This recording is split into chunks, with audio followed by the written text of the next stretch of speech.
Hello, everyone. Welcome. I think a lot of folks are filtering in. We are stoked to have everybody joining. As folks are filtering in, we will share more details on this bootcamp. But for those who are on the call today, we will give out a free bootcamp seat to a management consulting bootcamp that we have here at Leland. And so it's a really amazing course. And we'll also give discounted access to this course today as well. More details to come on that. But we've got amazing coaches who run these bootcamp sessions.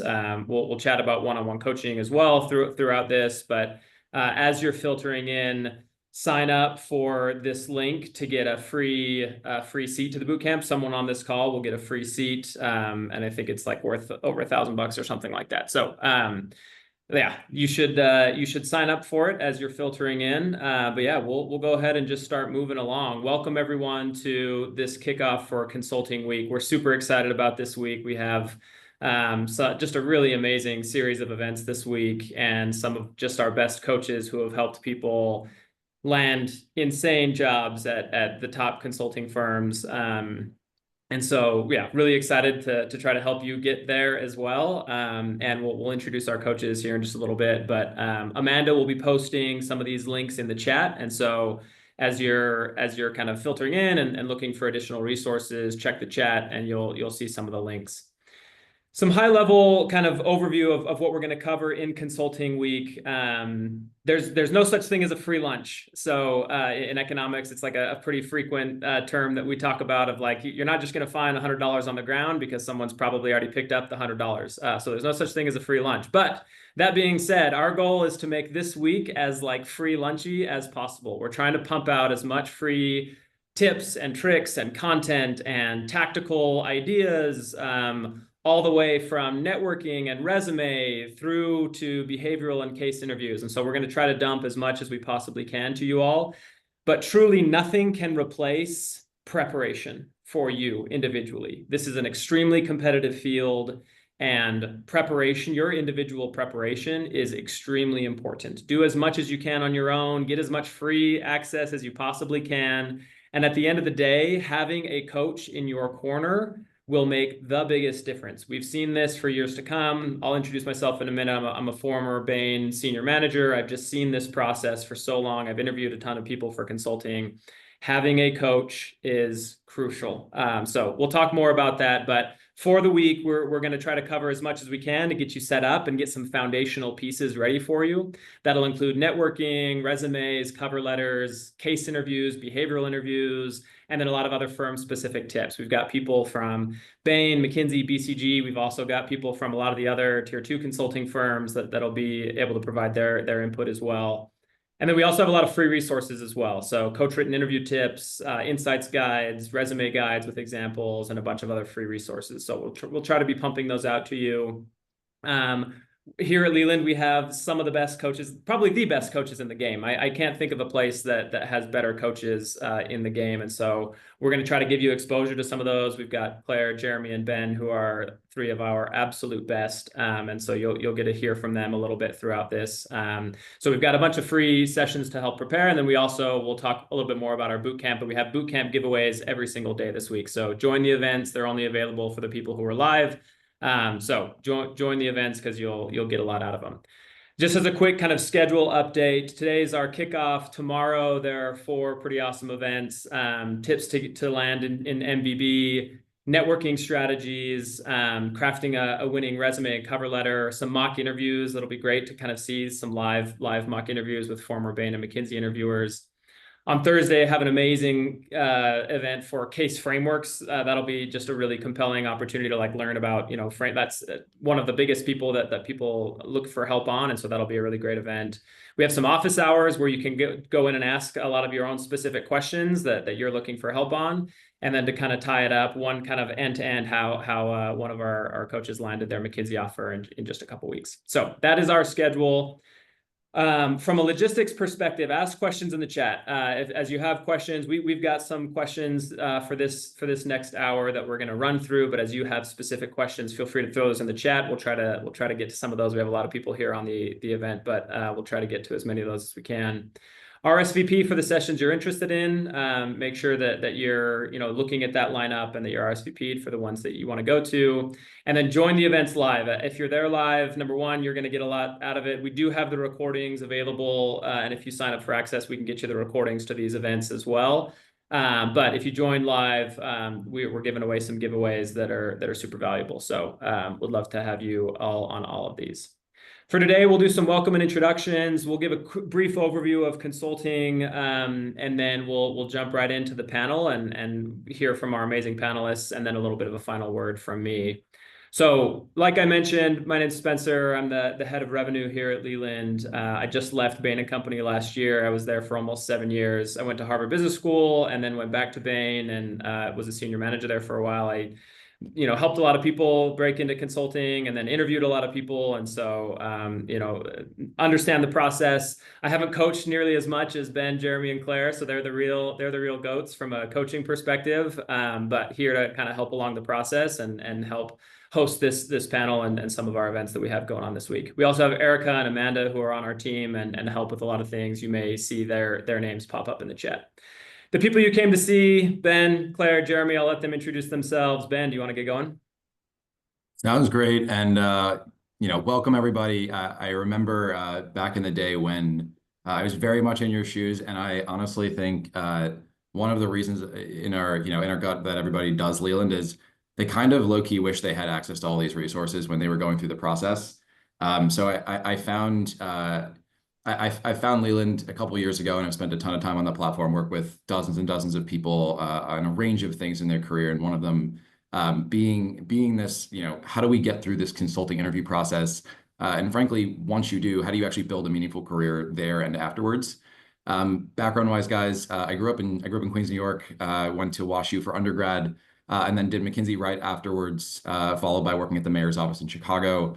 Then went to GSB for my MBA and have done a smattering of things since, Spencer, including actually doing a quick stint with Peg over at Bain, amongst other things.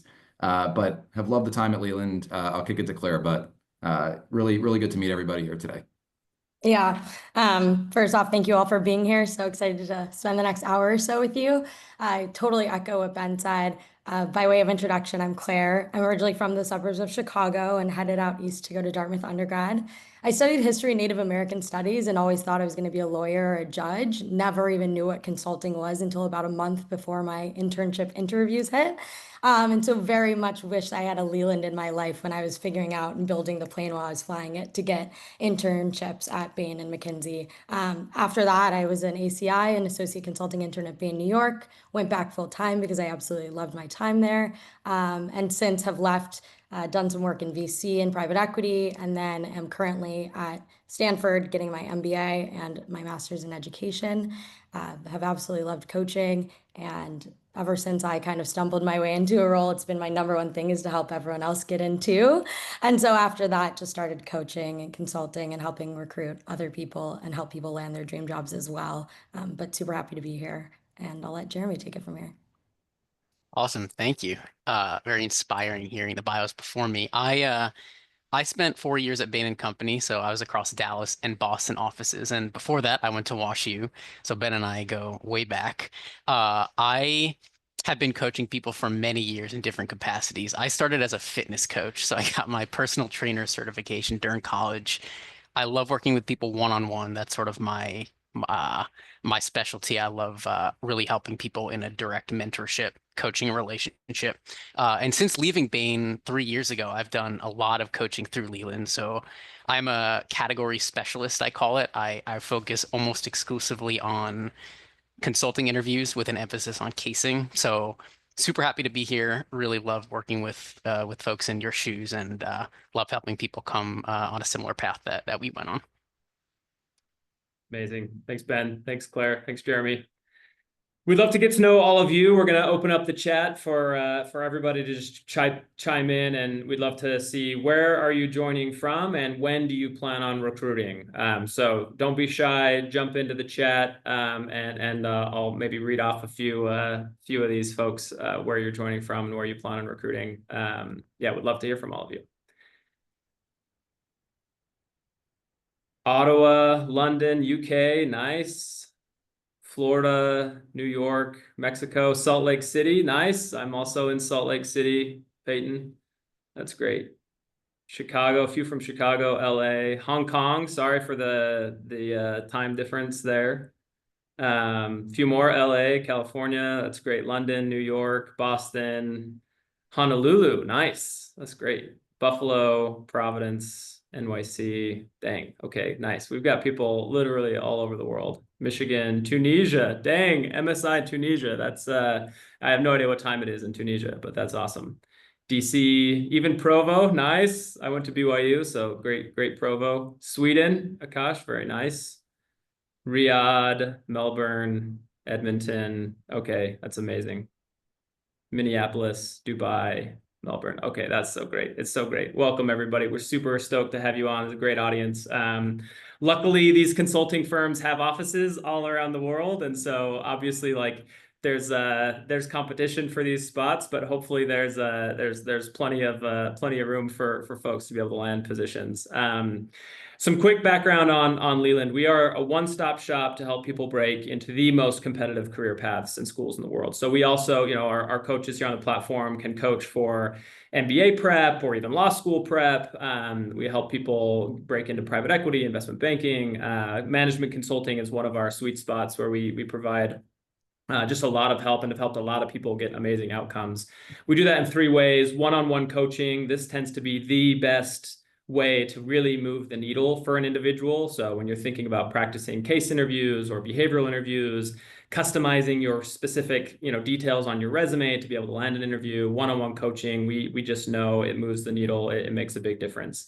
We also run live cohort-based courses. So we call these the boot camps. If you're newer to consulting or you're trying to like get a feel for, hey, how do I just get up the curve? I feel behind or whatever else.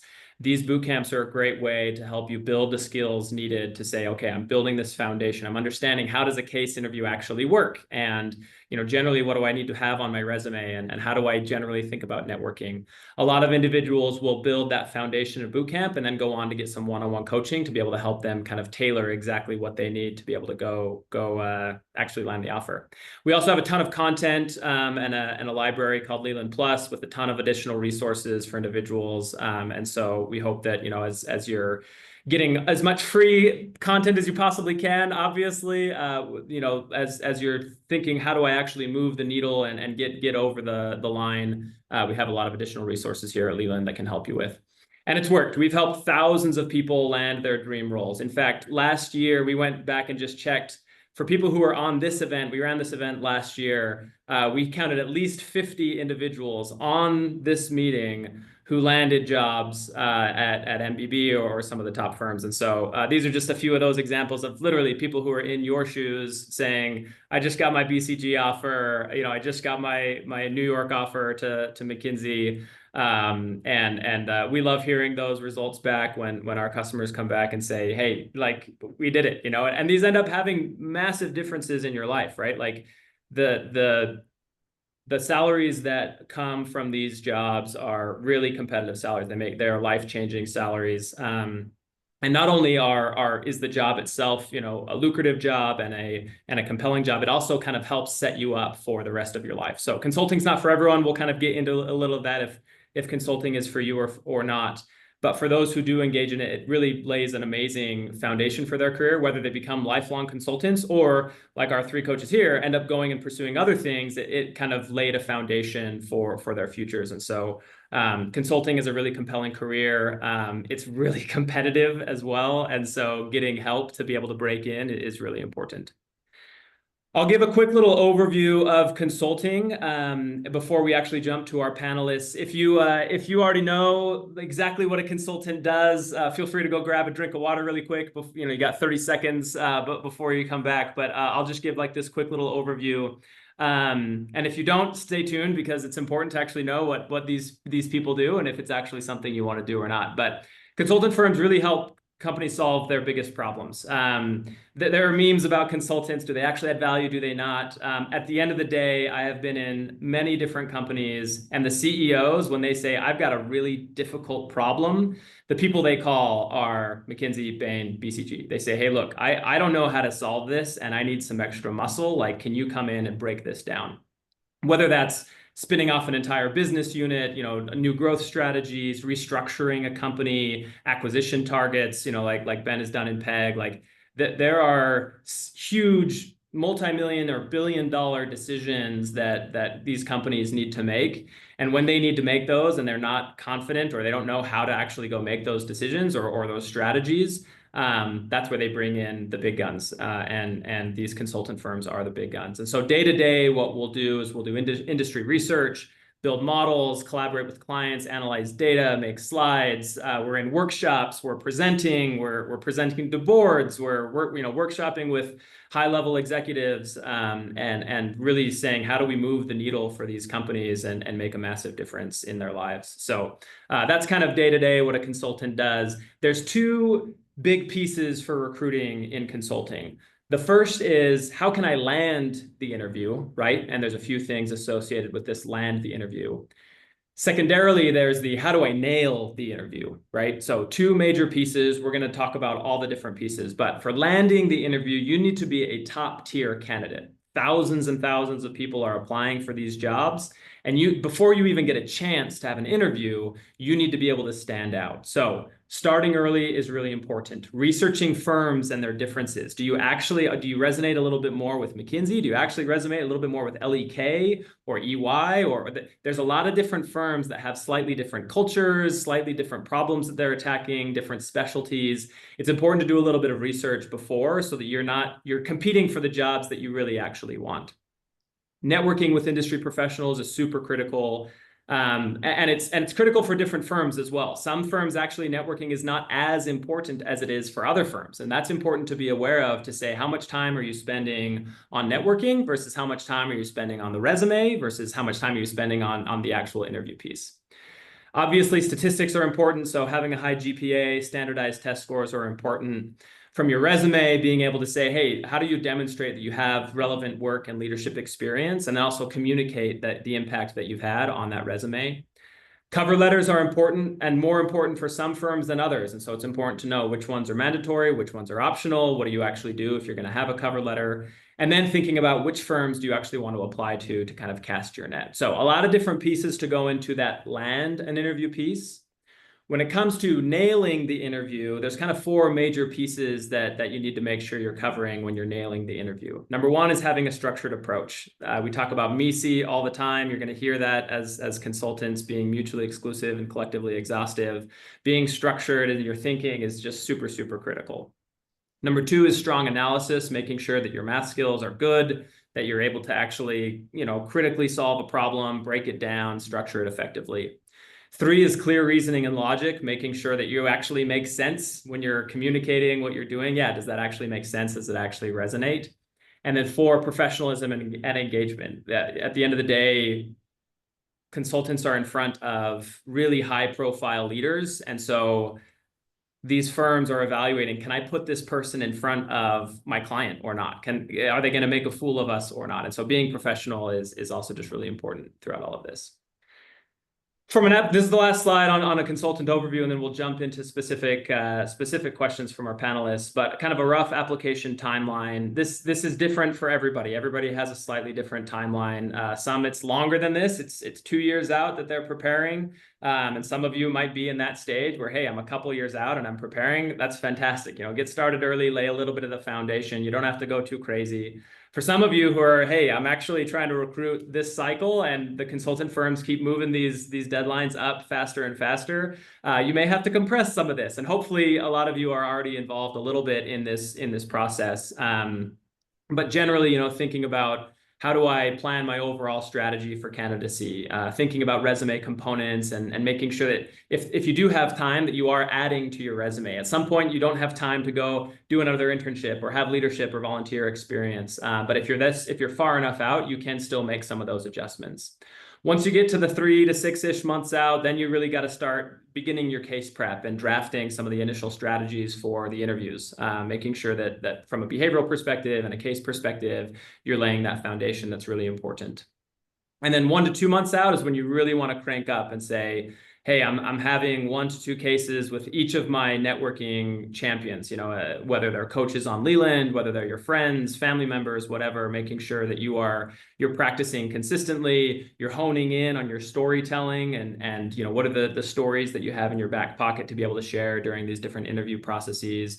And then creating true mock interview environments. Simulating the pressure is super important. Our coaches are great at this, about like actually simulating the actual experience so that you can feel, what does it feel like to be uncomfortable? And how can you get comfortable being uncomfortable? That's actually really important as a part of this process. So, and then once you've received the interview invite, that's like, okay, don't panic. Like you've got the interview, fantastic. Now it's kind of the final mental preparations. You've built the foundation, and it's truly about being yourself, letting yourself come across the page, and not destroying what you've built. I've seen too many people come into this process. They built a great foundation, and then they get to the actual interview and they crumble because they were like, hi, I've heard people tell me, Spencer, I wasn't myself in that interview. And it's like, oh, what a waste. Like you spent so much time and you weren't able to like get across by actually being yourself. And so there's some strategies there to make sure that you're not panicking and you're able to leverage all the work that you've done behind this.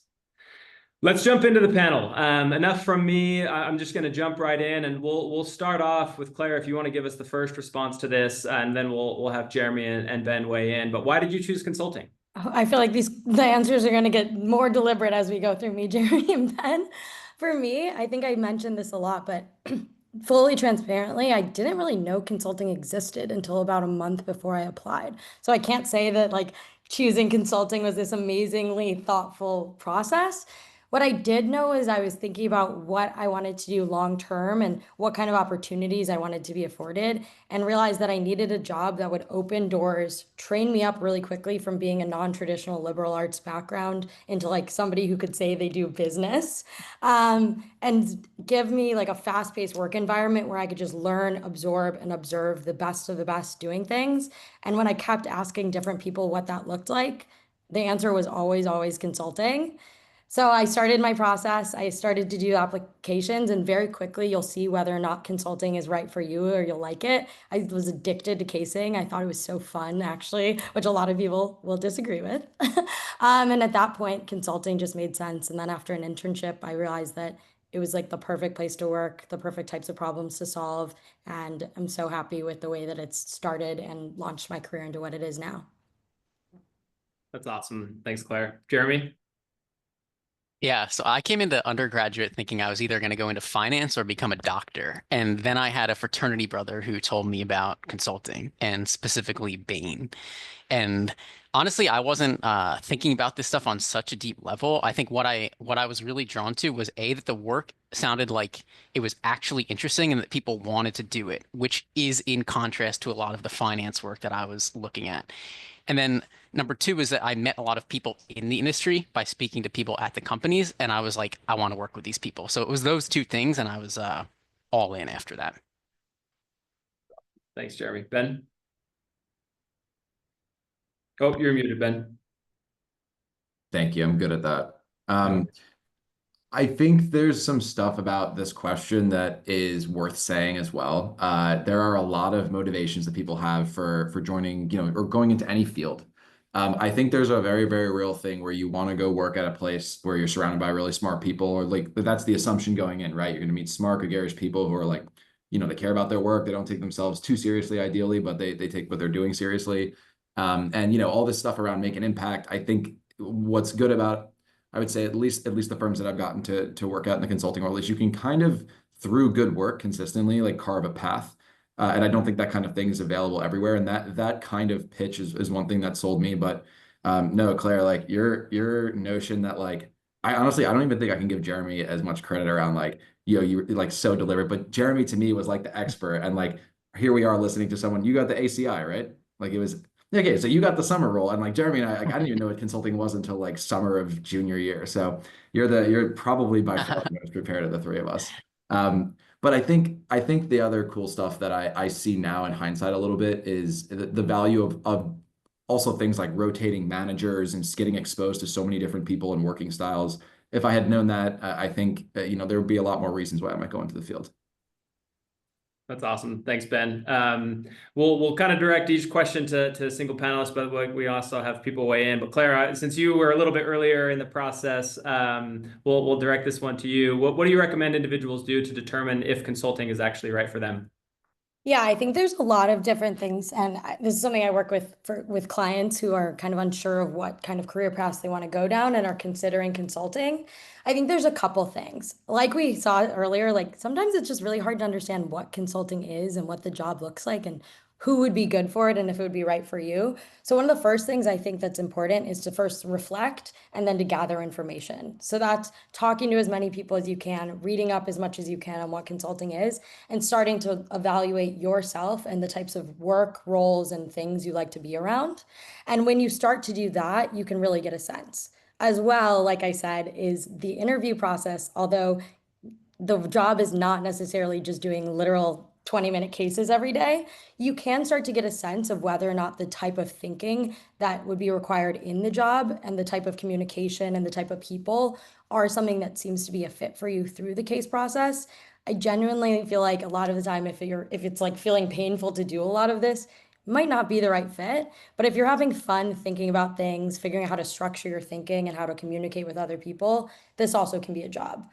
The last thing I'll say is like consulting is a buffet, like Ben just said. So really, truly, it can be the perfect job for a lot of different people. And so also just thinking personally what works for you is going to be the best way to figure out if consulting is the right fit.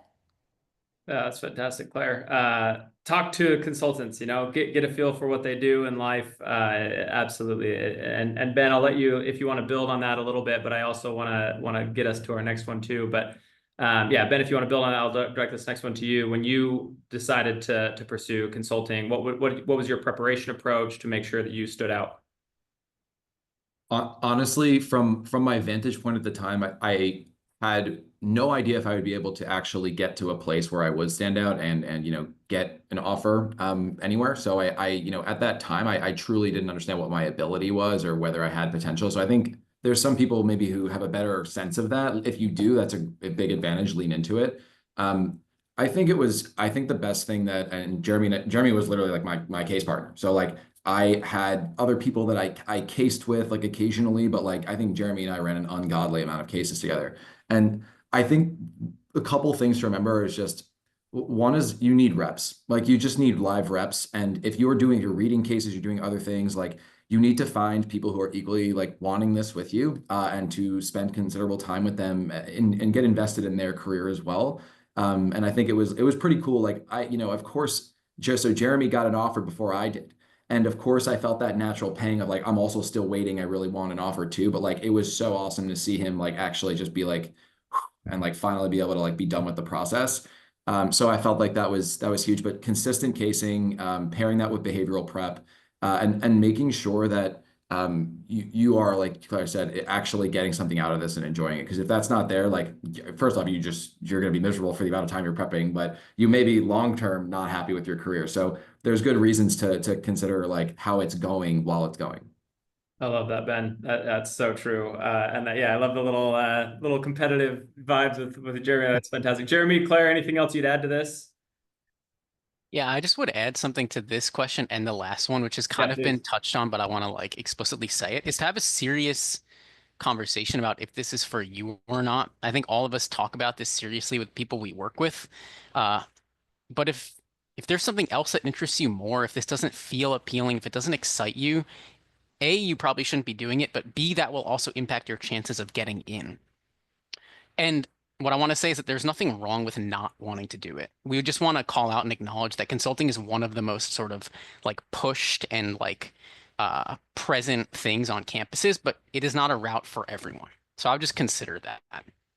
Yeah, it's good counsel for sure. Any preparation advice, Jeremy or Claire, you'd say? Find Ben and case with him because he's a very good case partner. Love it. Okay, fantastic. Let's jump on to the next one then. Jeremy, I will direct this one to you. As you're thinking about networking, so we talked about this kind of landing the interview versus nailing the interview. In the land the interview piece, how did you approach networking prior to landing the interview? And I know like Yeah. networking is a little bit more important maybe for Bain than it is for McKinsey, and there's kind of variations across different firms. So Ben, you can weigh in a little bit on this one too, but Jeremy, take it away. Yeah, there are variations for sure. But again, I think what I did most was I followed my energy, which sounds like a weird thing to talk about in consulting, but I was excited to talk to more and more people, especially at Bain. That's where I ended up.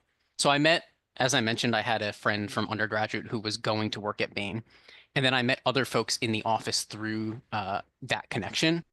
And I call it with clients I work with, snaking your way through the office is to have the person you know introduce you to other people who you might have interesting conversations with. And again, I don't ever advocate for treating this as a chore. If there's a certain type of person that you think you'd actually have an interesting conversation with at the company, like say somebody who was also a college athlete or who also studied the same thing as you, I would go for those people and find people who you might be able to have really genuine and interesting conversations with, and then speak with again and again as the process goes on. Yeah, I think just to add on, like, I think what was interesting was like truly, I didn't know a single person who was also like recruiting for consulting until I started recruiting for consulting. All of my friends were like gonna go do TFA or Peace Corps, like do something kind of more social impacty. And so I didn't even know where to start looking if I wanted to network my way in. I didn't have a single person I would have reached out to. And so I think just in case you don't have like a traditional route in or a really warm intro, some tips that I think that are important for networking are always starting to think about like, I think some of what Jeremy said of like finding people with similarities to you. So maybe they have from your, high school, or they did a sport that you did or a part of a club. For me, it was finding affinity groups at Bain and at McKinsey and at other consulting firms and reaching out directly to the head of diversity there and saying, are there any Black people who could speak to me about their experience at Bain? Are there any women? And being able to make inroads just organically and reach out to people. The great things about consultants are they love talking about being consultants and they love talking about consulting. So really, if you can find a single warm link, even if you feel like you don't know anyone, you can find somebody who will answer a LinkedIn. And then once you just get your foot in the door and you think about networking as both like really genuinely an opportunity to learn and grow and develop yourself and your path, but also being kind, courteous, and helpful potentially to the people you speak with, it will open those doors that might feel closed, especially if you're looking around going, I have no idea where to start. I have no idea who to talk to first. And having just one person who can help you get that way in is going to be really helpful and will make networking feel available to everyone. 100%. So true, Claire. That's fantastic. Ben, any McKinsey specific guidance you'd give here? Yeah, if you're looking to work with like more well-rounded people or thoughtful, caring and stuff like that, like I would definitely choose McKinsey over Bain and like every single time. So I think that's just something to think about. It's not a big deal, but it might affect your career. Other than that, I think in terms of networking, interestingly enough, actually, the people who I think kickstarted my like interest and ability to start manifesting that interest through work, were some of the people that ended up at Bain from WashU who were very, I think, generous with their time. And to that end, I think when, with this question is how do you approach networking? I think really remembering that, especially if you have that person and you find a person who is actually willing to give you some time to guide you through this process, be super respectful for it. Like they could be doing like a million things and they have a full-time job, which is pretty demanding, which is something that you guys all should know about, in terms of consulting. But consolidate your communications. Be crisp in what if you have an ask, make the ask, but don't bury it in an email that's like 17 paragraphs long. So I think just remembering that someone might be, helping you out in this process, and that help should feel rewarded and should feel simple. Amazing. I hope most of you on the line are taking notes or at least saving this recording for the future. There are so many things to learn in consulting. Most people just learn this from their own experience and then don't get the job or barely get the job and are like, I would have done things totally different, whatever. Like there are some concentrated pieces of like wisdom here that I hope you're taking away that are really powerful, actually. And we could probably talk for an hour about each one of the comments that have been made so far to like really dig in but I hope that people are taking notes on that, because it's really great. Claire, let's throw this next one to you. You know, as we're thinking about what we actually talk about in these networking conversations, you know, what are some of the best practices for leading like a successful actual networking session or interaction with somebody? Yeah, I think this obviously changes a bit depending on who you're talking to, at what point in the journey you're at, and again, like at what part in the process you are. So I would say form fit this custom. But like I said in my last kind of answer, I think the most important thing is you should be approaching these networking conversations from a genuine place of learning rather than something that feels transactional, like you're trying to get them to refer you or you're trying to get them to do something and teach you something. This is an opportunity for you to both learn about the job, but that's where you can start to give like parts about yourself, to start to sell yourself very like little, and to start to see where you might fit in and to help them see you at their company. But really, I would say for most networking conversations, it should be like 80% learning and discussion. And then I always try to leave those networking with some like clear asks or tangible things that I can give them in a thank you note.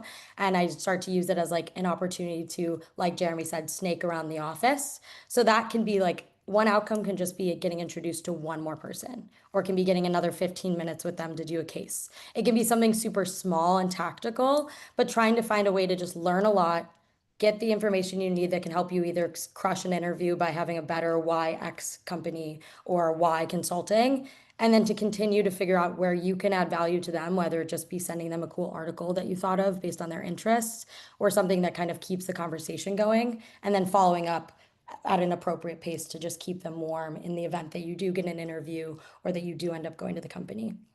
That's great, Claire. Yeah, Jeremy, Ben, anything else you'd add? And one of the questions from the chat was, do you have any favorite questions that you like to ask in any of these sessions? Yeah, I'll add here. I love the emphasis, Claire, on the relationship building, genuine relationship building. It's so true. The less transactional, the better. To that end, and to the question that came in the chat, I find that the best questions are typically personal in nature. So having the person discuss their personal experiences about stuff they've worked on, why they work at the company, what's kept them there. That'll also help you stay away from the things that you can sort of find out elsewhere. That might be sort of questions that raise red flags around like, why didn't you just look it up online? So I would just add that. Great. Yeah, as I think about networking, I think early on, breadth over depth. You do want to do a little bit of a scatter shot, try to get to know a decent amount of people, see, hey, is there someone here that I resonate with a little bit more than others?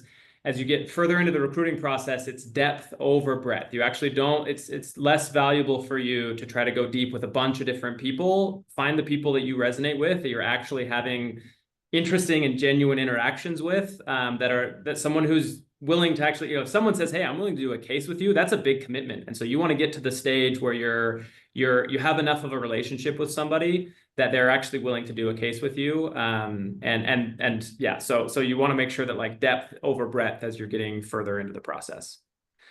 Okay, fantastic. We'll do a quick little pull out to talk about the giveaway, and then we'll jump right back into a handful more questions, because we have another half of questions that we'll chat about. Free admission to our management consulting bootcamp. This bootcamp's fantastic. It starts later this month, and for one of you on the call right now, we're going to give this away for free.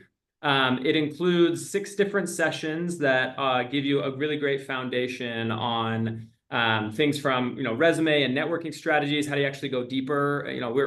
We're flying over all this stuff from like a 20,000-foot view to try to give you some of the kind of elements and pieces that you need to be thinking about. This will start getting you a little bit more detailed. Okay, what actually, what example resumes are out there, and how does mine compare to some of those that are there? What are some of the other specific networking strategies I should do on LinkedIn versus email, et cetera? And then structuring, we have some events later this week about structuring, but in the bootcamp, we go deeper on this as well. Games, Pymetrics, case robots. This is a newer thing, and it's tricky to navigate.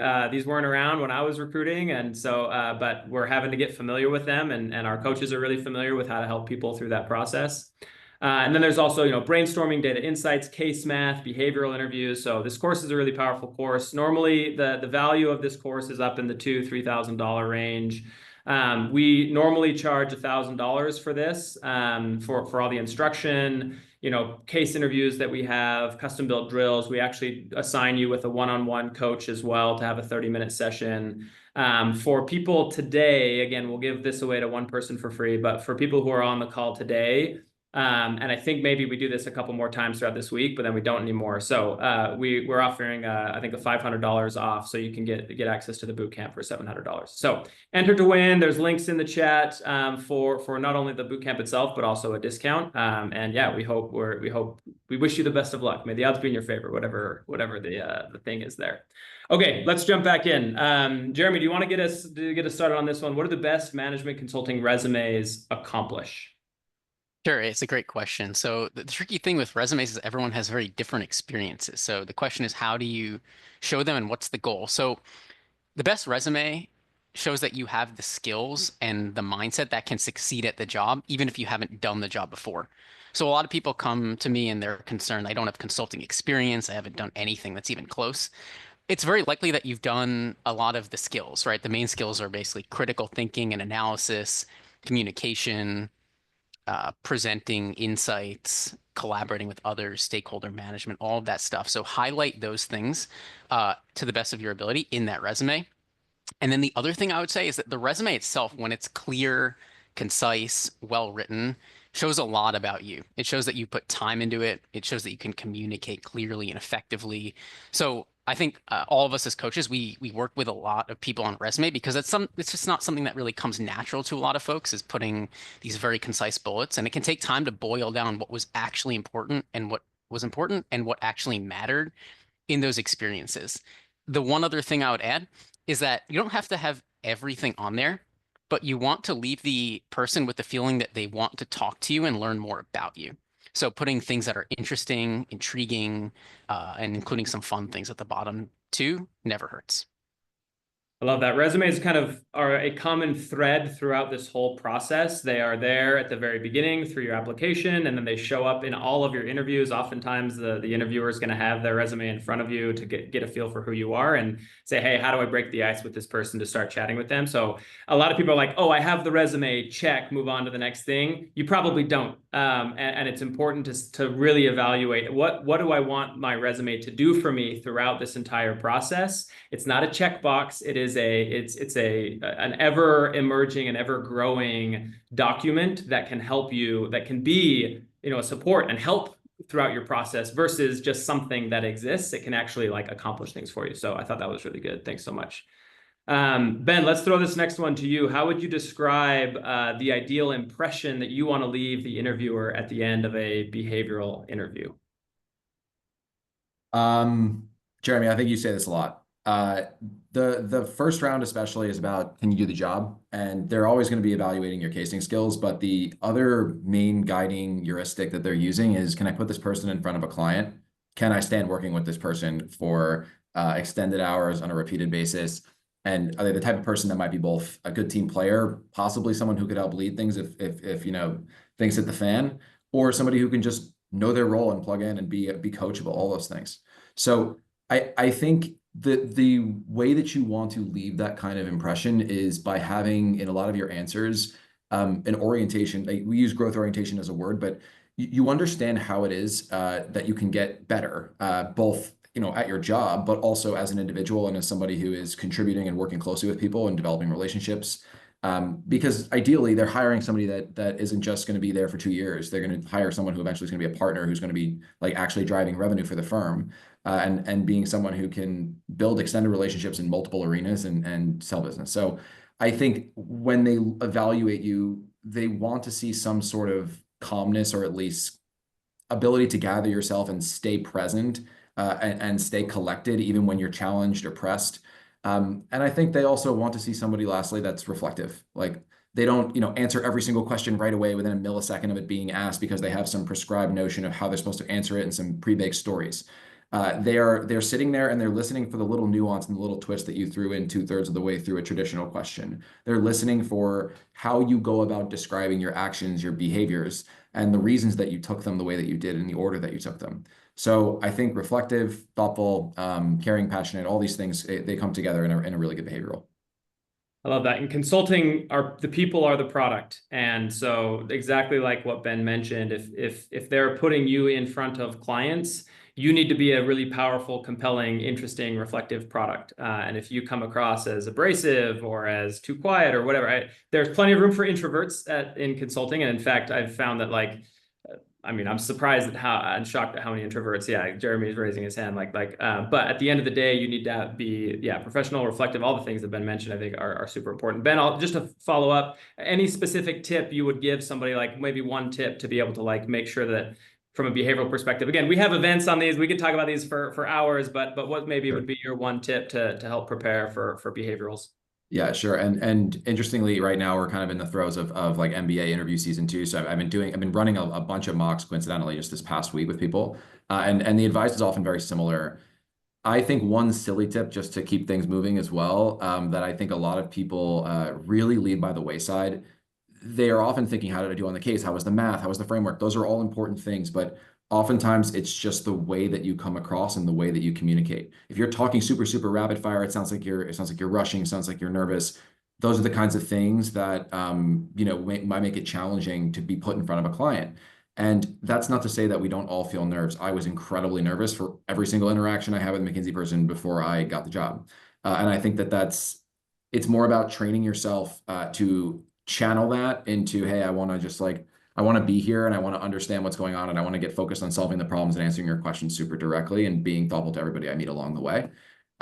So yeah, I think there's a lot of ways to talk about this, but one thing I just tell people is try to talk slower, like actually slow down, breathe more. Simple tip, but thinking about your own tempo is one concrete thing I always bring up with folks. That's great. Videoing yourself can be really instructive for that, to see, whoa, do I talk that fast? Why am I not taking any breaks? I can't do that, man. I don't know how you do that. I can't watch myself on a video. If you're bold enough, I've only done it a couple times. It's scary. Yeah, but getting feedback from someone is maybe the most, common way, is like actually doing it with someone and letting them tell you, hey, you just blabbered on for 5 minutes about this thing. Maybe you should take a break. So yeah, that practice and those reps make a massive difference. Claire, would love for you to weigh in on any behavioral tips you have, but also, each firm manages this section a little bit differently. What's unique to Bain? Yeah, I think one other thing, especially when we're talking about the resume, I really, really think it's one of the best ways to prepare for a behavioral is to just know yourself and to spend time making your resume. Because if you prepare it front to back, every single thing you've put on there is intentional, is something you can speak to. You've basically already started to do the behavioral prep so that you feel comfortable knowing your story. And so then, like Ben said, it's a lot about just delivery. It's a lot about figuring out where you can put in like a little joke here and there, where you can start to be more yourself and to feel more and more comfortable. And I think that is where you can set yourself apart in a behavioral, especially like Jeremy said, no one's coming from the exact same background. So a lot of it is about translating your experiences into something that would be good for a consulting firm. And in terms of how the different firms manage them, I think broadly speaking, it's very important to know how the different firms will either if they will use, oh my gosh, sorry, I'm in a classroom, 1 second. Keep the lights on. Okay, I can't get it to work. It's fine. It's important to know what these different firms are testing for, right? They all have it on their websites. They have the different, what they're looking for, leadership and analytics, what types of people they're looking for, and they'll make their behavioral reflective of that. And you'll leave feeling differently in different places, not to knock a McKinsey, but I always left those feeling a little bit more stressed and like they were pushing me to feel a little bit more on my toes. And knowing that I wanted to show up still consistently the same way across different firms and being able to know what they might be placing to you. But the best prep you can do is making sure that you know basically what are the 3 words I want people to think of me? For me, it's being scrappy, it's being passionate, and it's being creative. And so for me, every single time I'm going into an interview, I'm making sure that my behavioral reflects that. I'm making sure the way that I carry myself reflects that. I'm making sure that when the 2 interviewers go to chat after that interview, they both have a similar impression of me, and they both know the type of person I would be on their team and at their company. And so I think I'll let Jeremy get into the specifics of Bain because I know he is dying to. But broadly, what I would say is, as much as it matters to know what you're going to be thrown at you, I think the worst part you can do is to like form fit yourself to feel like you have to be a different type of person for every single firm, rather than making yourself the strongest possible candidate who is ready for what each different firm will throw at you. I love that. Thanks so much, Claire. I think implicit in a lot of these answers is intentionality. So I hope all of you who are listening are thinking, you're not just going to walk in and land a job at these top tier companies. You've got to be intentional. And like Claire was mentioning, what impression do I want to leave on them? And how am I intentional about leaving that sort of impression? You're naturally going to leave some sort of impression. You want to dictate what that is. And so actually being intentional and strategizing is really important for all of this. Jeremy, you're welcome to weigh in on this one, but I also want to chat about cases. And so, if you want to weigh in on any other behavioral stuff, feel free to do so. But we'll direct this one to you. Please tell people on the call about case prep you completed. I know you and Ben did a lot of cases together, but what went well? What maybe potential adjustments would you make if you could go back? Yeah. So to touch briefly on the behavioral front, I think Claire covered most things. I would say with Bain, it's a little bit more of a wild card, whereas with McKinsey, you sort of know you're getting what's called the PEI. And if Ben wants to chime in on that, he's going to be the most knowledgeable by far on this call about that. So I'll leave that there. On the case front, it was super meaningful to have somebody to go through the process with. And that person for me was Ben. It can be a coach. It can be, if you have a fellow student at school. We didn't have much professional guidance, but we did speak to lots of people at the firms and cased with them. So we were getting this input from people who knew exactly what was going to be looked for, and then we would bring that back and work on it with each other. And I think that going through this process alone can be very lonely if it's just you and there's not a friend or a coach who's by your side who can help keep you on track. I think what we did very well was we started to prepare very early. So we were preparing months in advance, and that paid off big time. I also see that in the coaching work I do, that the people who come to me 2 to 3 months out, as Spencer talked about with the timeline, the success rates go from here to here. Like, not an exaggeration. It's a huge difference. So if I could go back and change it, I would get maybe some more input from a professional coach, like someone on Leland. If you have great access to people at the firms, that can work too. But I think now with the access we have to coaches, I would recommend that. Anything you others would add? That's great, Jeremy. Yeah, Ben, if you want to chat about PEI, you're welcome to chat about that, but also any case stuff, Ben. Yeah, I think there's I also think there's just a very real volume threshold you want to be able to hit.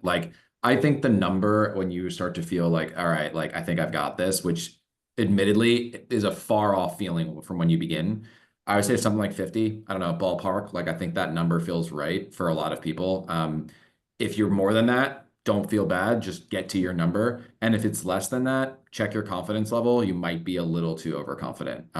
I see people with very, very, very smart people who do something in the order of 15 to 20 cases, and they go in and get absolutely crushed. So I think just knowing that there's a huge volume component.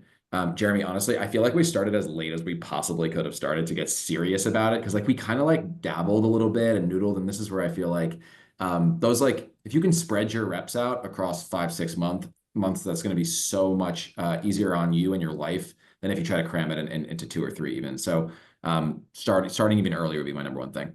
The only other thing I'll add to that is I agree with the volume point, but I am still very much a proponent of the balance between quantity and quality. If you are doing 50 cases and you just do the case, say next, throw it away, and you never look at the case again, and you just read through the answer key one time, or you get a little bit of feedback, 50 cases isn't going to do you that good.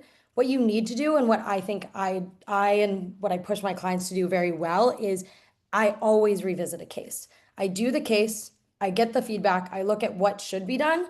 But if you stop there and you just read the correct answers, you frequently don't actually crystallize the skill set that you need. And so going back and doing it in front of the mirror or redoing the framework a day or 2 later to make sure that you have it down pat is good. Because if you just look at cases and look at 50 cases, that's doing 5 really, really intentional cases.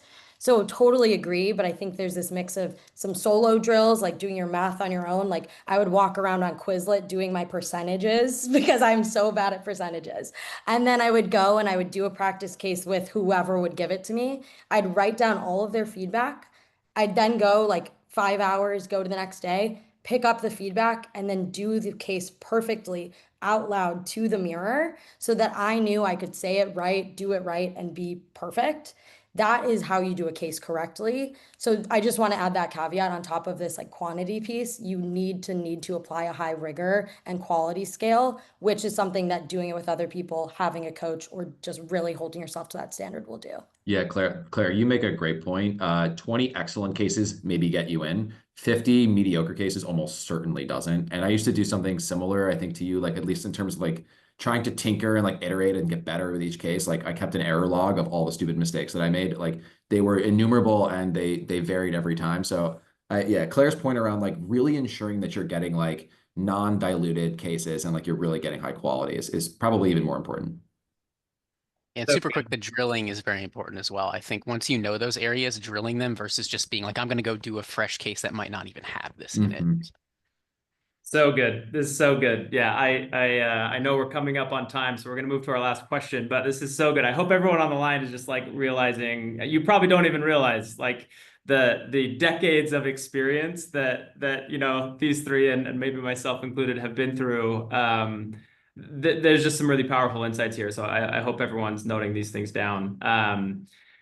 Final tip, would love to just run through maybe Claire, Ben, Jeremy, give us your final tip on helping people land a management consulting offer. I'm happy to start. I think Yeah, go ahead. I think for honestly, it's just like start and give yourself the chance and the space to give it your best shot. One of my favorite things to say is like, you do not need to be the one who weeds yourself out or says that you're not going to get the job. That is literally what the recruiters are doing, and that is their job.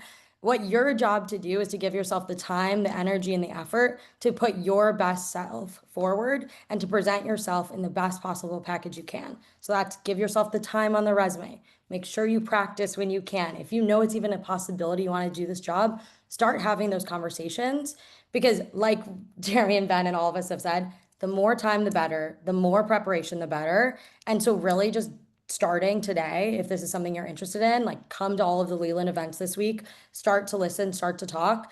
This is the way that you're going to give yourself the best chance. And I think it's the best thing you can do for yourself. Love that. Thanks, Claire. Ben? Yeah, I think remember that this is the people that stick this out have a combination of patience and persistence. And I think understanding that you are going to be bad at the interview process for the vast majority of the learning curve, and you'll really only become you'll only really meet that bar typically towards the middle end or end. Those first 10 cases are probably, you know, someone's first 10 cases are probably where 90% of the drop off is. Because people are just like, oh, this is really, really hard. I don't really want to do this. Like, is this really what I want? Is this really the career given the interview process? Is it worth it? And a lot of people just fall off then. And I think that understanding that pushing through that initial like set of feelings where you're getting almost every part of the case wrong. Guys, I studied primarily like philosophy and neuroscience in undergrad. Like this stuff was braille to me half the time. And I didn't even understand half of the terms, but I used common sense and I iterated slowly over time. And so I think understanding that you're not gonna just reach your potential in like 72 hours. Like it's going to be a grind. And I think embracing that thing that looks like a looming cloud overhead for a long period of time is like it's worth doing because the payoff's pretty great. Thanks, Ben. Jeremy, close us out. Yeah, the final thing I would say is like consulting is just as big a relationship business as you can find in the whole world. And so what I would remember throughout the whole process is if you're getting too deep into my math isn't good, my structuring isn't good, just remember the number one most important thing is that the interviewer leaves feeling connected to you and like you can do the job. You don't have to be perfect at everything. You don't have to not make any math mistakes, but you do have to connect with the people that you meet in networking, in the interviews, in the offices on a personal level. So they will feel comfortable, as Ben said, putting you in front of a client and that they'll want to work with you. So that's really the number one thing that I would say, even though it kind of supersedes like a lot of the skill prep that we've talked about. So good. So good. All three of you. So good. We are running out of time. So I want to make sure we chat about our giveaway winner. And then I want to make sure, like, for those of you who want help, need help, know, like starting to see, holy cow, there's a lot that goes into this process, I hope you will reach out to our coaches, Claire, Ben, and Jeremy. They fill up fast. They only have so much time. And so, you know, you can schedule an intro call with them. Amanda's throwing their bios in the chat. So check the chat right now, go there, click on one of their bios or all three if you want to grab time with all three of them. But you can have an intro call and kind of chat with them a little bit more to game plan to say, hey, you know, is consulting right for me? What does it look like for me to actually build out, you know, my strategy and work with them? They do fill up. We have a lot of coaches on the platform, but if you want to work with three of our best, they fill up. So grab time with them quickly. Our giveaway winner for today's giveaway is I'll go back. Tamita Kanom. I'm not sure how to pronounce that, but congratulations. Our team's going to be in touch with you via email to give you access. And a reminder for all those who submitted, you can still get discounted access today and maybe even in the next couple days. So yeah, Ben, see you at the bootcamp is right. Again, Ben, Claire, and Jeremy are incredible. I've had the pleasure of interacting with each of them, and so I would highly recommend grabbing time with them. They're actually this week having 10% off. That's huge. So like if you this doesn't normally happen like this, and so like this is consulting week, and if you're interested in getting some more help, highly recommend reaching out and getting time with each one of these. But just massive thank you, Ben, Claire, and Jeremy. Their time is extremely valuable, and they've given us a lot of value. I hope all of you have seen it. So thank you all for joining. If you are thinking about wanting to get coaching and you're not sure exactly where to get started, again, grab time with our coaches, but you can also reach out to someone here at the Leland team, and we're happy to help kind of get you situated and where you need to go.